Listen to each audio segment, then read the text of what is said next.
우리 함께 사도신경으로 신앙 고백하시겠습니다. 나는 전능하신 아버지 하나님 천지의 창조주를 믿습니다. 나는 그의 유일하신 아들 우리 주 예수 그리스도를 믿습니다. 그는 성령으로 잉태되어 동정녀 마리아에게서 나시고 본디오 빌라도에게 고난을 받아 십자가에 못 박혀 죽으시고 장사된 지 사흘 만에 죽은 자 가운데서 다시 살아나셨으며 하늘에 오르시어 전능하신 아버지 하나님 우편에 앉아 계시다가 거기로부터 살아있는 자와 죽은 자를 심판하러 오십니다. 나는 성령을 믿으며 거룩한 공교회와 성도의 교제와 죄를 용서받는 것과 몸의 부활과 영생을 믿습니다. 아멘.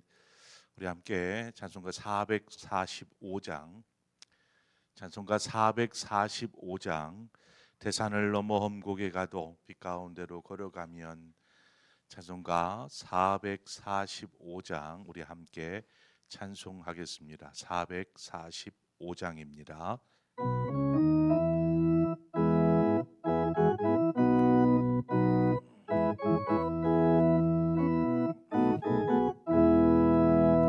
대산을 넘어 험곡에 가도 빛 가운데로 걸어가며 주께서 항상 지키시기로 약속한 말씀 변치 않네. 하늘의 영광 하늘의 영광 나의 맘속에 차고도 넘쳐 할렐루야를 힘차게 불러 영원히 주를 찬양하리. 캄캄한 밤에 다닐지라도 주께서 나의 길 되시고 나에게 밝은 빛이 되시니 길 잃어버릴 염려 없네. 하늘의 영광 하늘의 영광 나의 맘속에 차고도 넘쳐 할렐루야를 힘차게 불러 영원히 주를 찬양하리. 광명한 그 빛 마음에 받아 찬란한 천국 바라보고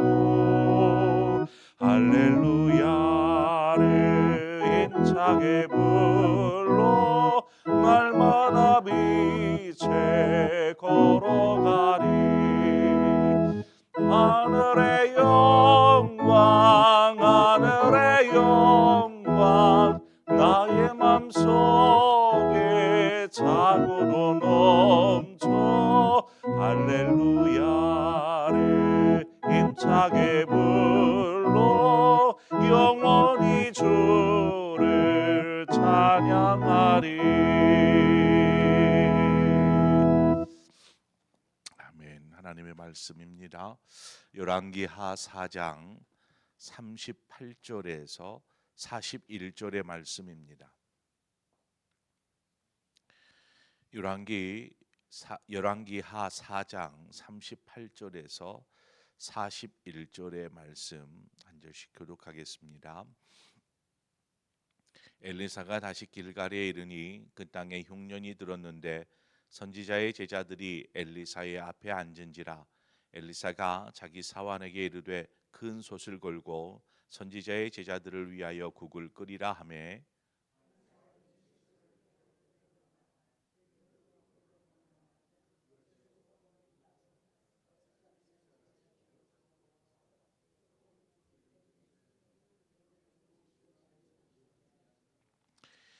이에 퍼다가 무리에게 주어 먹게 하였더니 무리가 국을 먹다가 그들이 외쳐 이르되 하나님의 사람이여 솥에 죽음의 독이 있나이다 하고 능히 먹지 못하는지라.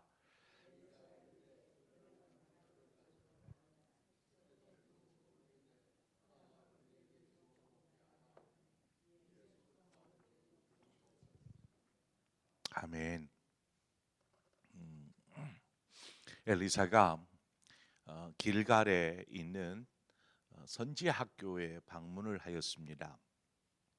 그런데 그곳에 이제 흉년이 들어서 큰 어려움을 겪고 있었습니다. 흉년으로 인해서 이제 그 먹을 것이 거의 바닥난 상태였을 것입니다. 선지 학교도 뭐 다를 바가 없었겠지요. 선지 학생들의 삶이 바로 그 흉년의 여파로 인해서 큰 어려움을 겪고 있었을 것이고, 당시 북이스라엘의 실정상 상황상 뭐 나라에서 이들을 뭐 돌봐주거나 도움을 주지는 않았을 것입니다. 선지 학교를 찾아온 엘리사가 이런 어려움에 처한 이들을 보면서 이제 큰 솥을 준비케 합니다. 그리고 이제 그 큰 솥에다가 국을 끓이도록 이렇게 하는데, 그때 한 제자가 어, 국에 넣을 채소를 구하기 위해서 들로 나가서 이제 들 포도 덩굴을 보고 거기에 달려 있는 들 호박을 가지고 와서 이제 그것을 썰어서 이 국 속에 이제 솥에 넣은 것이죠. 그리고 이제 다 끓인 국을 먹는데 아마 국에 심각한 독성이 있다라는 것을 발견하고 엘리사에게 이야기를 합니다. 아마도 먼저 이렇게 국을 먹은 제자들 중에 아마 이상 증세를 보이는 사람이 있었을 것입니다.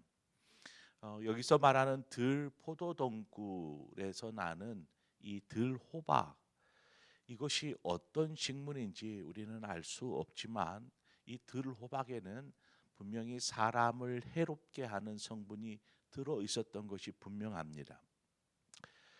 이 일로 인해서 이제 국을 다 끓였는데 먹을 수가 없게 되니까 어떻게 합니까? 할 때 엘리사가 가루를 준비케 합니다. 그리고 이 가루를 이제 국에 넣는데 이 가루가 어떤 가루인가 이건 우리가 알 수가 없습니다. 이 가루를 넣고 나니까 그 안에 있는 독성이 사라지고 국을 먹을 수 있게 되었다라는 것이죠. 여기에서 이제 가루라고 해석되어져 있는 이 단어의 원어를 보니까 그 뜻이 무엇이냐? 밀가루였습니다. 밀가루. 그러니까 곡식을 이렇게 갈아 가지고 가루로 만든 그 밀가루인 것이죠. 자, 밀가루를 국에 넣으면 국이 해독이 됩니까? 어떤 밀가루에 독을 해독할 수 있는 그러한 성분이 들어 있었던 것일까요? 아니요, 밀가루에는 어떤 독도 해독할 수 있는 성분이 들어 있지 않습니다. 자, 그러면 어떻게 된 일일까요? 엘리사가 그 가루를 그 국 솥에 넣어서 그 국이 해독되어졌는데 이 일은 어떻게 됩니까? 엘리사가 이 가루를 국 속에 넣은 것은 단순히 행위에 지나지 않습니다. 어, 실제는 하나님의 권능으로 그 국이 이렇게 해독되어진 것이죠. 이와 비슷한 사례가 출애굽기 15장에 보면 나옵니다. 이스라엘 백성이 애굽에서 나와서 이제 홍해도 지나고 그렇게 이제 광야길로 내려가는 중에 이제 그 애굽에서 가지고 온 준비해 온 먹을 것과 마실 것들 이런 것들이 이제 시간이 지나니까 떨어지는 것이죠. 이것을 광야에서 자급자족할 수는 없고 준비되어 온 것들을 먹다 보니까 떨어지는 것입니다. 특별히 광야에서 물이 수분이 없다. 밥이야 뭐 조금 굶을 수 있는 일이지만 물을 마시지 못하면 큰 어려움을 위험한 상황에 처하게 되죠. 그런데 물이 다 떨어졌어요. 물이 필요한데 한 3일여간 물이 없이 그렇게 물을 찾으면서 광야의 길을 헤매며 지나갑니다. 그러다가 이스라엘 백성들이 어디에 일어나냐면 마라라는 지역에 이르게 됩니다. 그 마라라는 지역에 갔더니 물이 있어서 어, 이제 그 목마름 때문에 물을 발견하니까 얼마나 좋았겠어요. 너도 나도 다 그 물에 가서 물을 마시려고 하는데 물이 써서 도저히 마실 수 없는 물이었다는 것입니다. 그래서 백성들이 막 원망의 소리가 얼마나 커졌는지 모세를 향하여서 원망하고 막 이럽니다. 그때 모세가 하나님 앞에 기도하죠. 그리고 하나님의 기도의 응답 속에 한 나무를 그 물에다가 던져 넣습니다. 나무를. 그랬더니 그 모세가 나무를 물에 던졌더니 쓴 물이 변하여서 단 물이 되어지는 그러한 기적을 맛보게 됩니다. 그래서 이스라엘 백성들이 그 물을 마심으로 그 오랜 동안의 갈증들을 해가라는 그러한 일들이 있었습니다. 하나님께서 이 마라에서 쓴물이 단물 되게 하시는 것을 통해서 이스라엘 백성들에게 어떤 교훈을 주고 있는 것인가 보면은 그렇습니다. 출애굽기 15장 26절에 이르시되 너희가 너희 하나님 나 여호와의 말을 들어 순종하고 내가 보기에 의를 행하며 내 계명에 귀를 기울이며 내 모든 규례를 지키면 내가 애굽 사람에게 내린 모든 질병 중 하나도 너희에게 내리지 아니하리니 나는 너희를 치료하는 여호와임이라 이렇게 말씀하고 있더라는 것이죠. 하나님은 이스라엘 백성에게 지금 순종을 가르치고자 하였던 것입니다. 순종, 목마름이나 혹은 어떤 어려운 상황에서 순종할 수 있는 믿음을 갖기를 원하셨던 것이죠. 뿐만이 아니라 쓴물을 단물로 바꾸심을 통해서 하나님 당신이 능력의 하나님이심을 또 치료의 하나님이심을 이스라엘 백성들로 알게 하시는 것입니다. 자, 그렇다면 오늘 본문에 나오는 이 독성이 있던 국이 이제는 맛있게 먹을 수 있는 국으로 변화된 사건은 어떤 의미가 있는 것일까요? 어떤 의미로 이 사건, 이 기적을 하나님께서 행하신 것일까? 이 사건의 발단을 먼저 좀 살펴보자면 그렇습니다. 이 사건의 발단이 된 것은 그 땅에 흉년이 든 것이었습니다. 흉년. 흉년이 들어서 먹을 것이 없으니까 뭐 들판에서 먹을 만한 것을 찾다 보니 뭔가 뭐 넝쿨이 있고 열매가 있으니 그것이 뭔지도 모른 채 그냥 뜯어다가 국에 썰어서 넣어서 먹었던 것이죠. 흉년이 들어서 먹을 것이 없으니 이제 들판에서 먹을 것을 구했고 이것을 잘못 먹어서 이제 탈이 나게 된 것입니다. 자, 우리가 엘리야 때에 3년 동안 이스라엘 땅에 가뭄이 들었던 것을 여러분 기억하실 것입니다. 3년 동안 비가 한 방울 내리지 않는 것이죠. 이 가뭄은 왜 가뭄이 찾아온 것이었습니까? 그것은 하나님의 뜻에 의해서 이루어진 일이었습니다. 하나님은 아합과 이스라엘 백성들이 우상을 섬기고 죄악을 하나님 앞에서 죄악을 범함으로 인하여서 이 일에 대한 심판으로 하나님께서 가뭄을 이스라엘 땅에 내리신 것이었습니다. 그래서 3년 동안 가뭄이 되어지니까 마실 물도 사라지고 뭐 개천, 호수 다 마르고 마실 물이 없어지는 상황에 이르게 된 것이었죠. 자, 그것처럼 오늘 본문의 흉년 역시 분명 하나님께서 의도하신 일이라면, 자, 그러면 하나님의 뜻이 무엇일까? 우리 그것을 발견해야 합니다. 왜 하나님께서 이것을 의도하신 것인가? 이 무언가 뜻이 있지 않았겠습니까? 그러므로 단순히 어떤 흉년으로 인해 찾아온 힘겨운 삶에 대해서 우리가 불평하거나 혹은 그렇게 행하신 하나님을 향하여서 원망할 것이 아니라 하나님 왜 이 흉년이 들게 하셨는지를 묻는 것이 중요한 것이죠. 바꿔 말하면 우리의 삶에서 찾아오는 어려움들이 있습니다. 문제들이 있습니다. 갑자기 이렇게 교회에 있으면 갑작스러운 일들을 성도들이 많이 겪어요. 갑작스러운 사고도 당하고요. 어쩌다가 이렇게 다쳐가지고 이렇게 연락이 오기도 하고, 이런 일이 있을 때 그냥 재수 없이 이렇게 생각할 것이 아니고, 이것을 통해서 하나님 나에게 뭘 말씀하시고 하시지, 무엇을 이야기하고자 하시지, 이처럼 하나님의 뜻, 하나님의 생각에 우리가 관심을 가질 필요가 있다라는 것입니다. 또한 우리는 이제 가루를 이렇게 넣었더니 이 먹을 수 없었던 국이 이제 맛있게 먹을 수 있는 국으로 변화가 되었습니다. 자, 이 상황 속에서 하나님께서 행하신 일들이 있었어요.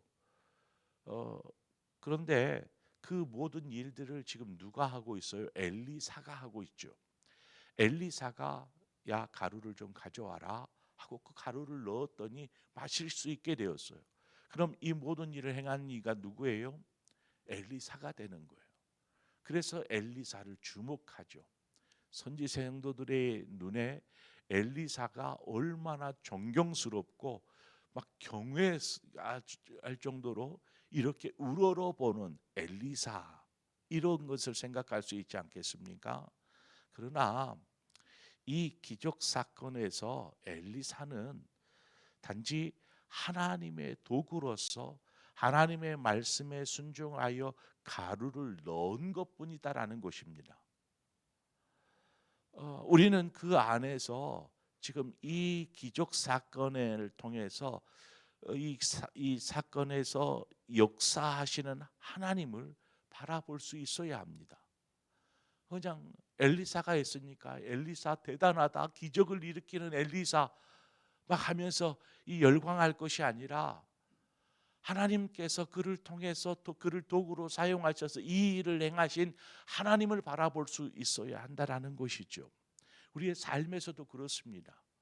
어떤 일이든 잘 되면 내 탓, 잘못되면 남 탓, 혹은 하나님 탓이 아니라 어떤 상황에서도 하나님을 바라볼 수 있는 사람, 이 사람이 되어야 한다라는 것이죠.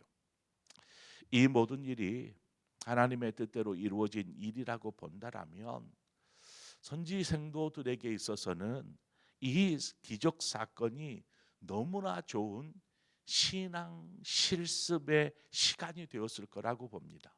이 시간이 이 환난, 이 흉년이라는 이 환난 가운데서도 하나님께서 우리를 지키시고 계시는구나. 하나님은 어떤 분이신가? 먹지 못할 독이 담겨져 있는 국조차도 맛있게 먹을 수 있는 국으로 바꾸실 수 있는 하나님, 치료하시는 하나님, 능력의 하나님, 그 하나님을 이 그 사건을 통하여서 공부하게 되는 것이, 훈련되어지고 깨닫게 되는 것입니다. 우리가 믿는 하나님은 이런 하나님이셔 하는 고백을 하게 되는 것입니다. 하나님께서 이 일을 통해서 이 선지 성도들의 그 힘겨운 삶을 격려하시고 또 위로하시고, 더불어 어떤 상황에서도 하나님을 의뢰하고 말씀에 순종할 때에 하나님의 돌보심을 경험하게 됨을 깨닫게 하시는 것이죠. 그래, 하나님께서 우리를 돌보시는구나, 이 사실을 기억하는 것입니다. 여러분은 하나님께서 언제나 돌보시고 지키심을 신뢰하며 살아가십니까? 하나님 나를 항상 돌보시고 나를 지키고 계셔요 라고 그렇게 확신하십니까? 때로는 하나님을 향하여서 왜 이런 일들을 당하게 하십니까? 내가 뭔 잘못을 했습니까? 라고 따져 묻을 때는 없었습니까? 우리는 하나님의 뜻에 좀 귀를 기울여야 합니다. 하나님 즐거울 때 그냥 막 즐겁게만 보내지 말고 하나님께서 행하신 일을 찬송할 수 있는 사람, 어려운 일을 만나거든 하나님 이 일을 통해서 제가 어떻게 하기를 원하십니까? 하나님의 뜻이 무엇입니까를 물을 수 있는 사람, 바로 그 사람이 하나님을 신뢰하고 의뢰하는 사람인 줄 믿습니다. 뿐만이 아니라 무엇보다 하나님께서 행하시는 일을 통해서 우리가 하나님의 그 삶의 문제 속에서 삶의 문제에 그렇게 휩싸여서 하나님을 바라보지 못하고 하나님의 뜻을 외면하고 살아가고 있지는 않은지 우리가 자세히 우리의 삶을 들여다보면서 매 순간 어떤 일이 있을 때든지 늘 언제나 우리의 시선과 우리의 생각이 하나님께 주목되어져 있어야 할 줄 믿습니다. 그때에 우리는 보게 될 것입니다. 하나님께서 나와 함께 하시고 나를 지키시고 나를 돌보시고 계심을, 뿐만 아니라 우리의 삶 가운데 역사하셔서 우리를 친히 바른 길로 또 아름다운 삶으로 인도하고 계신다라는 것을 우리는 보게 될 줄 믿습니다. 바로 주님과 함께 그렇게 동행하며 저와 여러분의 삶을 살아가는 우리 모두가 되어지기를 주님의 이름으로 축원을 드립니다. 함께 기도하겠습니다. 좋으신 하나님 아버지, 어떤 일을 만나든지 그 속에 분명히 하나님의 뜻이, 하나님의 의도가 있음을 우리가 기억하면서 늘 언제나 우리의 생각, 우리의 마음이 하나님의 뜻에 주목할 수 있도록 하나님 우리의 생각을 주장하여 주시기를 원합니다. 즐거운 일이든 감사한 일이든 혹은 슬픈 일이든 근심된 일이든 어떤 일이든지 우리와 늘 함께 하시고 우리로 그 길을 걷게 하시는 분이 하나님이시다라면 하나님께서 분명히 그 일을 통하여서 우리를 보다 성숙되고 보다 아름다운 삶으로 인도하고 계심을 우리가 알며 그것을 알기에 하나님을 늘 주목하는 삶을 살게 하여 주시옵소서. 오늘도 우리와 함께 하셔서 우리의 삶을 친히 인도하여 주실 줄 믿습니다. 하나님, 주님을 바라보며 오늘 이 새벽을 시작해 나아갈 때에 하나님을 주목하고 늘 하나님의 말씀 속에서 삶의 교훈을 얻고 오늘을 살아갈 힘을 얻게 하여 주시옵소서. 예수님의 이름으로 기도합니다. 아멘. 오늘 이 시간 말씀을 생각하면서 우리를 돌보시는 하나님, 어떤 상황에서도 우리를 지키시는 하나님, 우리가 그 하나님을 바라보십시다. 하나님께서는 능력이 있으신 분이십니다. 그 능력이 우리의 삶 가운데 함께할 때에 우리의 삶은 놀랍게 변화될 것입니다. 또 그 능력의 하나님을 우리가 믿고 있다면 어떤 환난이나 어려움이 있어도 우리는 염려할 것이 아니라 그 하나님을 신뢰하고 의지하며 나아갈 때에 하나님께서 우리의 삶을 더 아름다운 자리로 인도하여 주실 줄 믿습니다.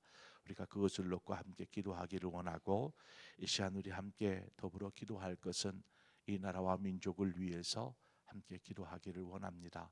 하나님이 이 나라가 하나님 바르게 세워지는 나라, 하나님이 보시기에 웃음 지을 수 있는 나라 되게 하여 주시옵소서.